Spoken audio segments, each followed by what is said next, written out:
Republican candidate for mayor of Canton. And your prior political history, Leon?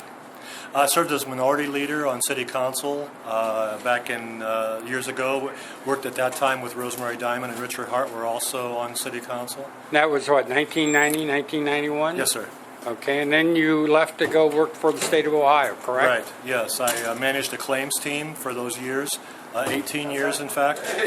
Worked here in the Canton office, and because of that, removes yourself from the ability to participate in partisan politics.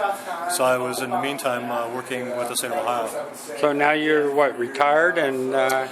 Well, I actually resigned my job to do this, which is run as a candidate for the mayor of the city of Canton, as a Republican candidate. And you have a prior history running in a Republican primary to be the nominee of the Republican Party for mayor of Canton, correct? Yes, sir. Ran in 1990, 91 as a Republican candidate against the primary against Dick Watkins, and lost by a very narrow margin in the primary against him.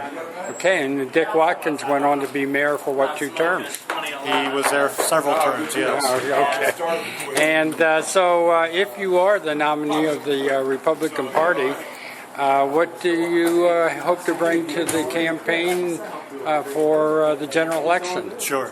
The bottom line is we need a revival of hope and specific answers for the city.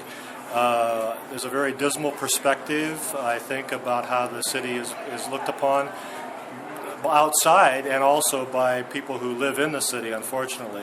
Had lunch and met several business owners today who said going through the hoops of trying to get businesses up and running or signage or working on the facade of their buildings through various departments downtown here in the city is difficult, almost near to impossible. We need to streamline that so that cities have the opportunity, businesses have the opportunity to work with the city rather than have an obstacle with the city. So that's one thing. The second part of that is moving neighborhoods into an opportunity to see the revival that we've seen in the past with Market Avenue and Cleveland Avenue. That's a positive, what we've done, what the Chamber has done, but that kind of enthusiasm or ideas need to move into the neighborhoods and see that revival and that rebirth. The city has a lot of potential, and I see that as a given, and that's my heart, is a passion for the people to see that come back. Well, Councilman Smuckler, if he is the nominee, his thing, as far as the Stark County Political Report is concerned, is economic development through annexation. Do you agree or disagree with that as being a primary piece in economic development? I wouldn't say it's a primary piece. I think it's a piece of the puzzle. I think annexation is a great thing, but not as a land grab, but as an incentive to people to say, hey, we've got a good thing going in Canton, come join us. I think annexation just for the sake of grabbing businesses because they're going to add to the base, I think that's a little bit narrow. I think when you look at annexation to say, we've got city services, we've got a good agenda, we have a positive perspective on the future. Come join us in that venture. That's where annexation is a positive and a plus. And I think people will want to be part of that instead of pushing people into, alienating people into a land grab. What are the specifics of hope and promise in terms of economic development for Canton? 2 basic things that I would say to that. One is I think there has to be a direct tax incentive for employers to hire unemployed workers. I think when employers have the opportunity on a quarterly or an annual basis when they file their taxes with the city is to see a specific tax credit when they hire an unemployed worker, comes into their force and establishes some tenure with that employer. That's a good, that's a plus for everybody. Not only for the unemployment issue, but also for the city. From another standpoint is that when individuals and businesses feel safe about living and working in the city,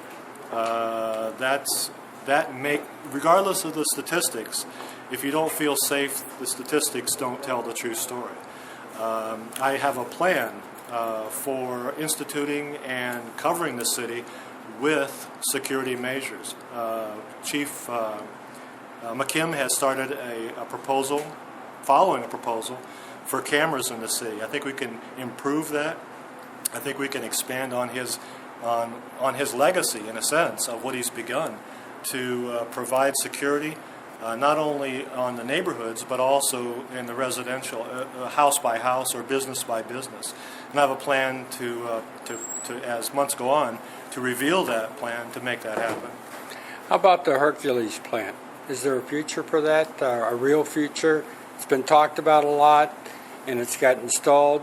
You think that can get up and running again under a Gerig administration? I totally believe it can. I think there's two things that could happen with that immediately.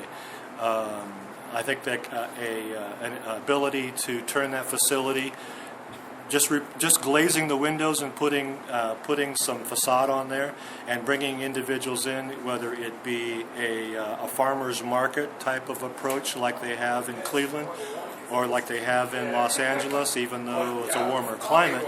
You've got a facility where you can enclose that, keep that year-round availability. We've got a good farmer's market during the summer here in the city. I think you could expand that, put shops in, make that accessible like you have in Cleveland, for the opportunity for people to come year-round. That's one opportunity. The other thing is, I think it's a great location. I think when you've got railroads and in and out expressway access to that facility, I think it has a huge potential.